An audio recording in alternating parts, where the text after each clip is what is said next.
Hello दोस्तों, स्वागत है आप सभी का एक बार फिर से आपके अपने चैनल यानी हार्दिक के टेक्नोलॉजी में। दोस्तों, आज मेरे पास एक फ़ोन आया है जो कि फुल डेड कंडीशन में फ़ोन है और ये है रेडमी का 9A। दोस्तों, इस फ़ोन के अंदर प्रॉब्लम क्या है चलिए मैं आपको दिखाता हूँ, जो कि डेड है अभी। इसे जब मैं power supply DC power supply से कनेक्ट कर रहा हूँ और पावर की को ट्रिगर कर रहा हूँ तो यहाँ पे आप देख सकते हैं कि ये जो है 41, 20 कुछ ऐसे रीडिंग ले रहा है। और उसके बाद जो है जैसे ही हम पावर की को रिलीज़ कर रहे हैं 0 हो जा रहा है। तो सबसे पहले मैं यहाँ पे बैटरी को पीसीबी से कनेक्ट करता हूँ और फ़ोन को जो है मैं स्मार्ट चार्जर में कनेक्ट करता हूँ और वहाँ पर देखता हूँ कि ये कितना मिली एम्पीयर कंज्यूम कर रहा है। तो चलो हम जो है इसको चार्जर से कनेक्ट करते हैं।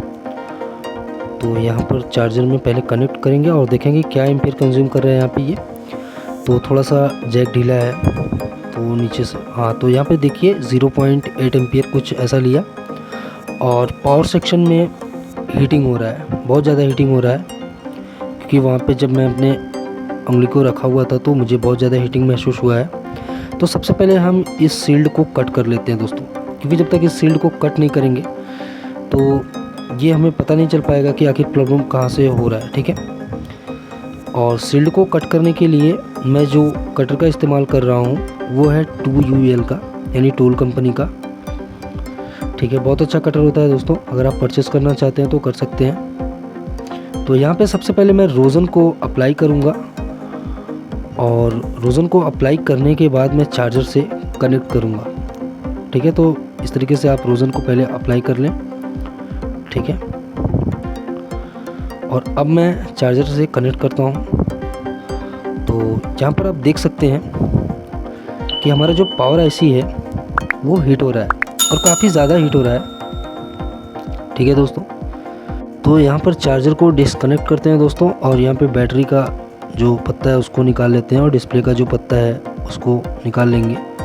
नेटवर्क वायर को अलग करेंगे और पीसीबी को जो है बोर्ड से बाहर करना है और सभी कैमराज वगैरह निकालें, क्योंकि आप जब भी मदरबोर्ड का काम कर रहे हैं तो कैमरा को पीसीबी से ज़रूर अलग कर लें, क्योंकि अगर काम करते वक्त अगर कैमरा ख़राब हो गया तो फिर दिक्कत हो जाता है।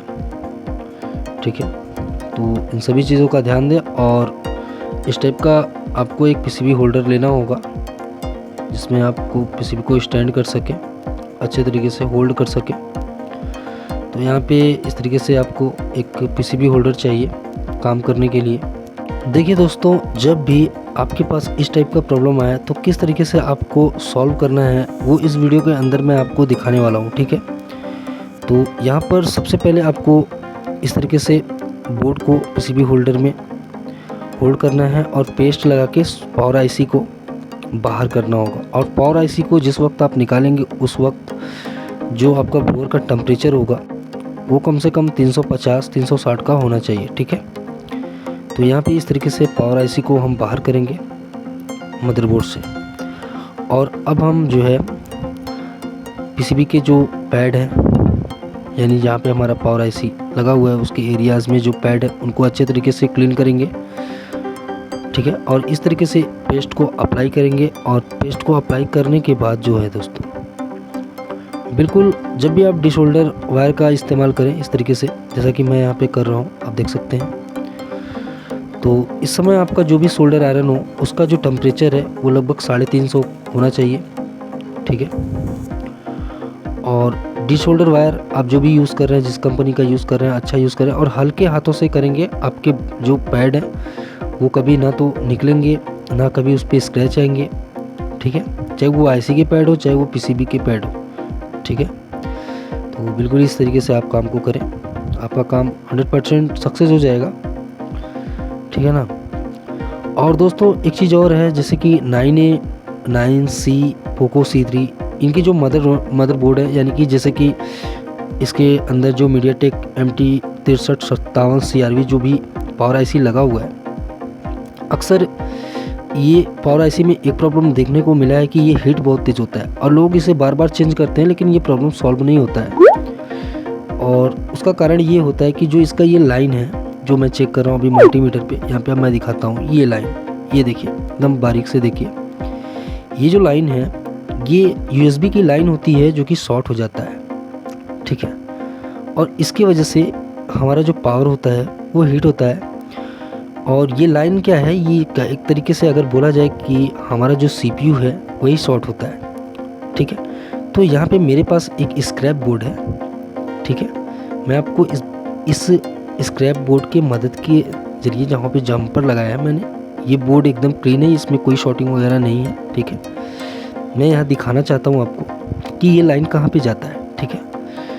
तो यहाँ पे मल्टीमीटर का प्रयोग करूँगा मैं। हो सकता है आपको बीप ना सुनाई दे, दिखाई ना पड़े, लेकिन मैं आपको यहाँ पे दिखा दे रहा हूँ कि ये लाइन कहाँ पे आता है, ठीक है।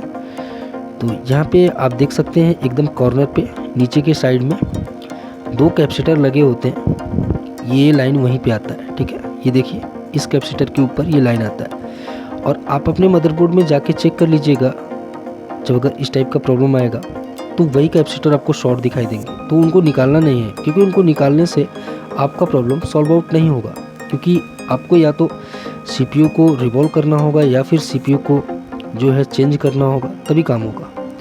तो क्या करना होगा, यहाँ पे देखिए UV मास्क के ज़रिए इस पैड का जो पॉइंट है इसको ढक देंगे हम लोग, ठीक है, और मास्किंग कर देंगे, ताकि ये जो लाइन है ये हमारे पावर IC से कनेक्ट ना हो सके।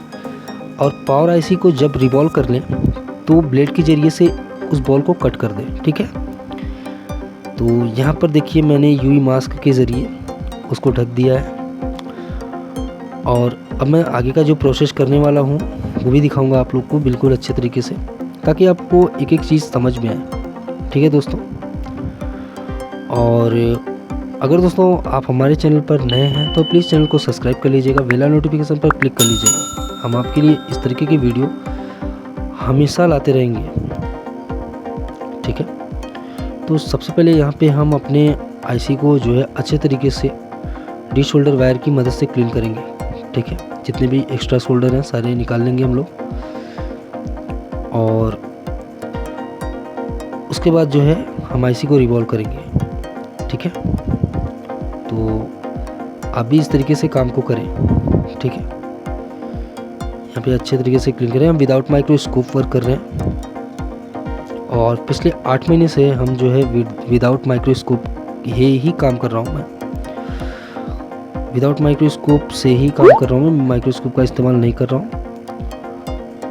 और यहाँ पे मैं जो स्टेंसिल यूज़ कर रहा हूँ वो SAM 13 कुछ ऐसे मॉडल है इस स्टेंसिल के, ठीक है। इसमें बहुत जो न्यू आपके CPU हैं, पावर ICs हैं, वो रिवॉल्व हो जाते हैं इसके अंदर में। अगर आपने ये स्टेंसिल नहीं परचेज़ किया है तो आप परचेज़ कर सकते हैं। ये आपको मार्केट में 250 से लेकर 350 रुपये तक में मिल जाएगा। आप अच्छे कंपनी का लीजिएगा, ठीक है। तो यहाँ पे इस तरीके से आपको IC को रिवॉल्व करना होगा, ठीक है। और जब आपका IC रिवॉल्व हो जाए तो वो जो पॉइंट है मैंने दिखाया है अभी, जिसको मैंने मास्किंग किया है, आप मिलाकर इस बॉल को कट कर लीजिएगा ब्लेड के ज़रिए, ठीक है। तो चलो यहाँ पे हमारा जो IC है वो रिवॉल्व हो चुका है। अब मैं इसको इस स्टेंसिल से बाहर करूँगा और उसे क्लीन करूँगा। तो यहाँ पे मैंने क्लीन कर लिया है, IC हमारा रिवॉल्व हो चुका है, ठीक है। और पैड पे जो है थोड़ा सा पेस्ट लगा के इस तरीके से, और अब मैं IC को इंस्टॉल करूँगा यहाँ पे, ठीक है ना। थोड़ा सा देख कर कि कोई डस्ट वगैरह ना हो, IC सही तरीके से लग रहा है या नहीं लग रहा है, ठीक है। वो सारी चीज़ें देख कर ही IC को बैठा है, कि मेहनत लगता है काम करने में, प्रोसेस लंबा होता है थोड़ा सा रिबॉलिंग वगैरह करने में, ठीक है। तो एक बार में काम को सक्सेस करो, थोड़ा सा टाइम लो, कोई दिक्कत नहीं होता है, काम को एक बार में सक्सेस करो।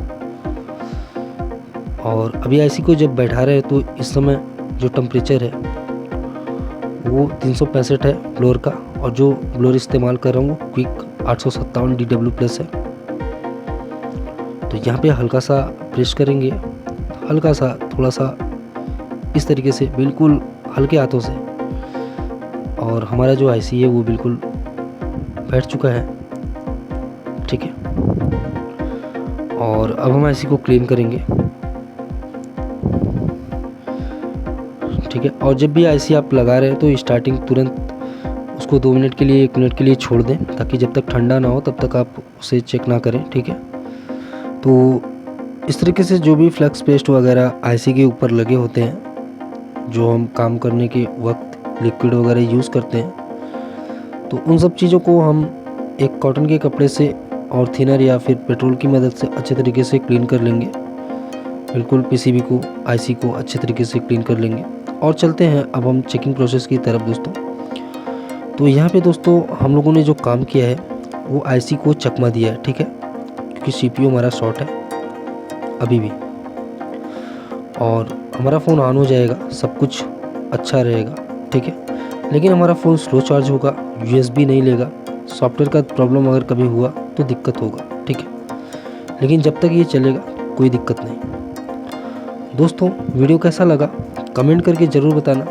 चैनल में नए हैं तो प्लीज़ चैनल को सब्सक्राइब कर लेना।